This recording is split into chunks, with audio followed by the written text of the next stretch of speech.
Evet arkadaşlar, yeni almış olduğumuz Efor marka sobamızı ilk kez kuracağız bugün Allah'ın izniyle. Şimdi ilk kutusunu açtık. Şu şekilde kutulu geliyor zaten. Kutusunu yeni çıkardık bunun. Bu şekilde paketi güzel. Gayet güzel. İçini açtığımızda şu şekilde alttaki şeyin içinden camları çıkıyor. Bu şekilde gayet güzel camlarını falan paketlemişler. Burada da öteki şeyi var. Ön tarafını. Bir adet böyle güzel tatlı bir tepsisi var. Bunda da bakacağız, yemekler yapıp deneyip göreceğiz. Fırın yemekleri vesaireler. Tabi buradan fırındır. Bu sobamızın diğerlerinden farkı şuraların yanlarında da cam olması. Artı buralarında döküm olması. Mesela başka bir markanın buralarda genelde tuğla koyuyorlar. Bu döküm olduğu için biz tercih ettik. Kenarlarda döküm olduğu için. Bir uyguladıktan sonra bir kullanımda paylaşırız zaten. Ne yaptığını, ne ettiğini, nasıl bir performans gösterdiğini. Yaktığımız esnada ilk paylaşımda yaparız zaten. Şimdi sırasıyla yavaş yavaş kuruluma başlıyoruz. Önce bu camları bir takalım.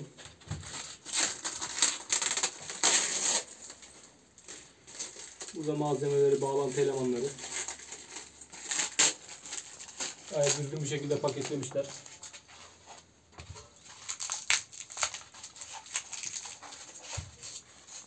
Buradan falçatamızı alalım.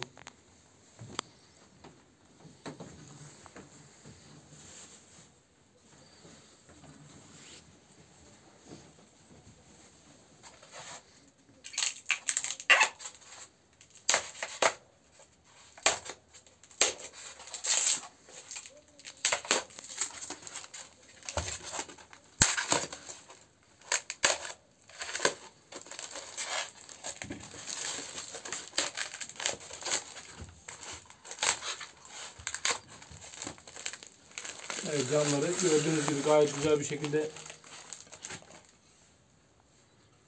sağlamışlar camları gayet güzel bir şekilde. Bu buranın olması lazım.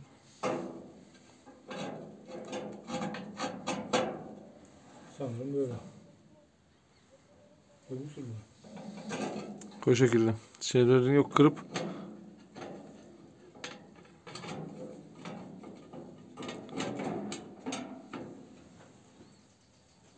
Buralara bir şey gelecek mi acaba? Şu elemanlar olur, bunlarla bağlayacağız. Buralar böyle olacak şöyle. Duman yapmasın diye muhtemelen. Buraları böyle koymuşlar. Şöyle mi şöyle mi ona bakalım. Böyle sığmıyor. Şöyle olacak o zaman. Şuradan da bağlantı elemanlarıyla bağlantılarımızı yapalım.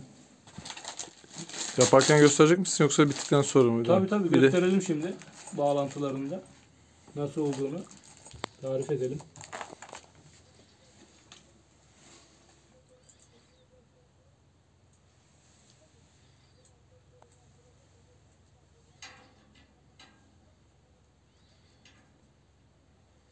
Burayı şöyle çık.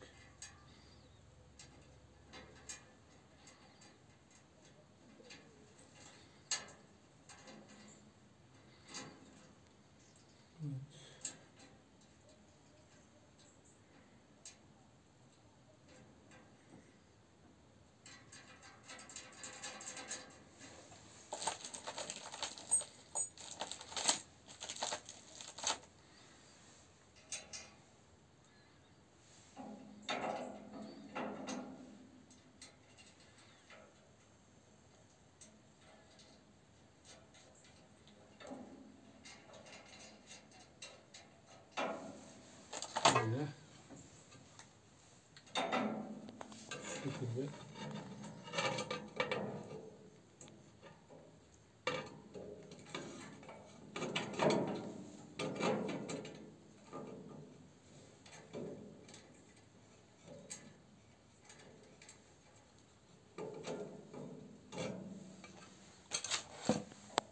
Şimdi bir tanesini takacağız.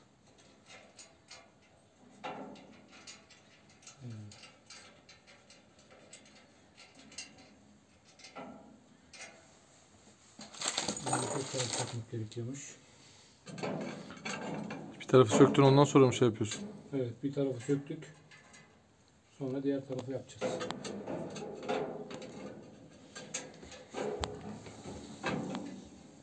Şu şekilde. Taktıktan sonra burayı böyle çeviriyoruz. Tabii böyle dönmüyor. Açıp tekrar takacağız mecbur. Şunun öbür tarafa baskı yapması lazım ki camı tutması lazım. Şöyle çıkaracağız. Sonra tekrar takacağız. Bu şekilde tutacak camı.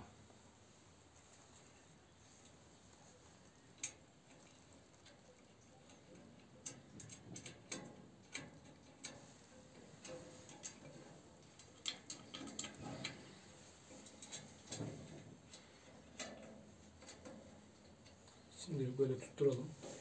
Alt tarafı da takalım. Alt tarafta yine aynı şekilde. Şöyle.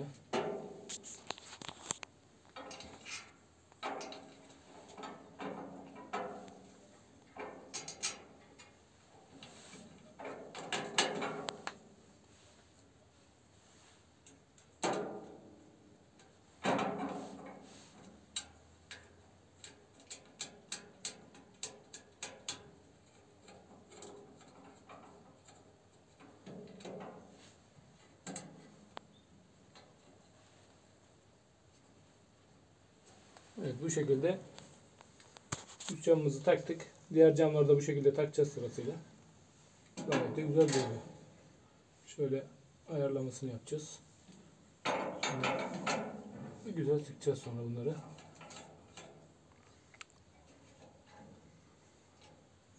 Evet. Bu şekilde gayet şık duruyor.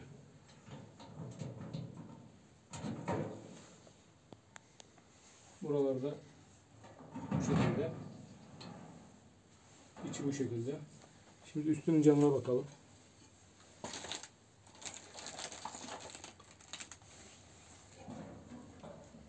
Küzüne tarafın camı zaten bu şekilde.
Bağlantı elemanları biraz küçük olduğu için biraz uğraştırıyor haliyle. Elle takarken. Ama bu da bu şekilde. Gayet hoş. Şuradan süngeri çıktı mı oradan yerine? Evet, bu Fazlalık açık mıymış? kopmuş. Şu anda o da tam bastı değil mi? Evet, bu da bu şekilde oldu. Boşluk yok. Boşluk yok. Gayet güzel bastı.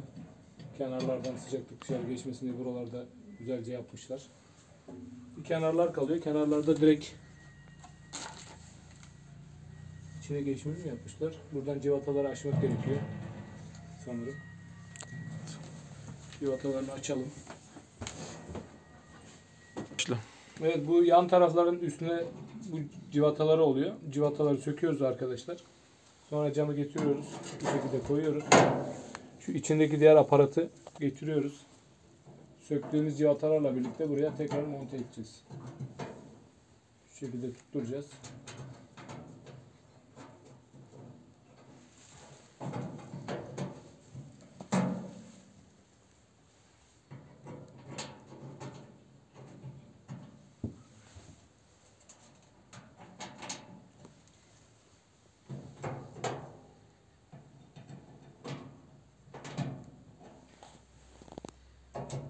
Sonrasında civatalarımızı sıkıyoruz.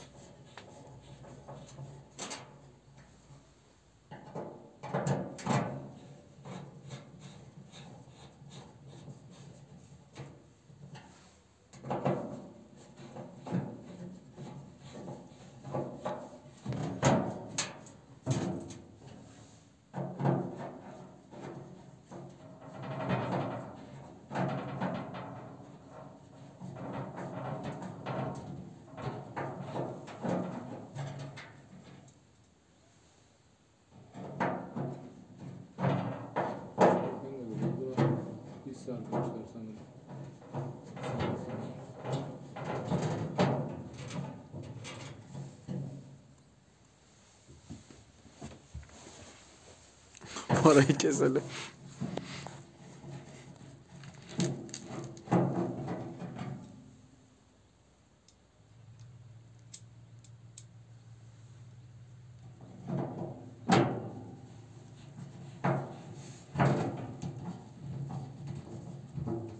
Evet.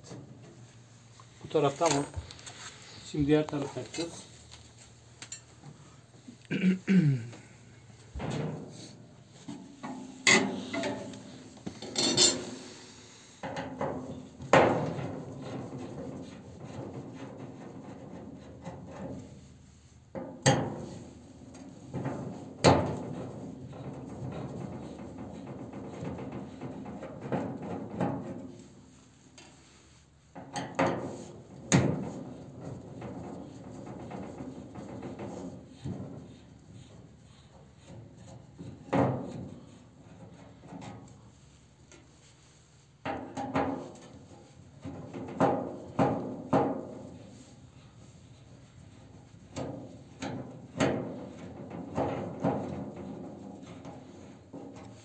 Evet, bunları açtık. Camımızı yerleştiriyoruz. Onu dışarı doğru koymuştun en son.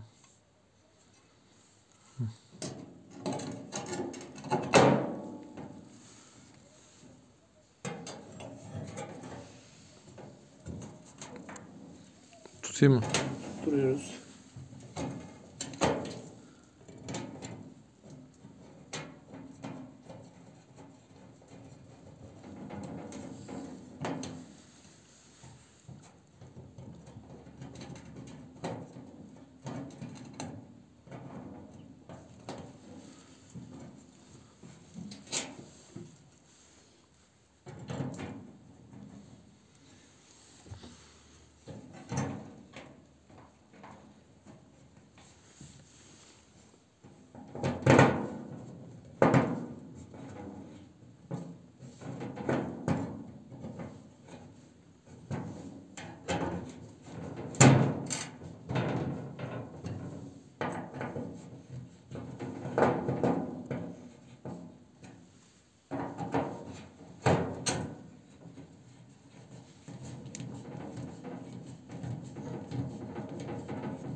Evet, bunu da taktıktan sonra sobamız bu kıvama gelmiş oldu. Şu anda en son hali baktığımızda bu şekilde camını taktık. Orta camımızı taktık. Altını kilitliyor. Bu şekilde altını kapağı. Şöyle sobanın genel şeyine bakacak olursak kullanımına, bu şekilde hava alması için bunu kullanıyoruz. Burada zaten sobanın küzünesi var. Bu şekilde. Sobayı temizleyeceğimiz zaman da şu yan tarafta şu içinin demirini hareket ettiren bölüm var. Küllerin aşağı dökülmesi için. Küller döküldükten sonra bunu bu şekilde alıp boşaltıp kolayca bir temizliğini sağlıyoruz. Şimdi sobayı kurulum aşamasına geçiyoruz. Sobayı kurduktan sonra tekrar görüşmek üzere.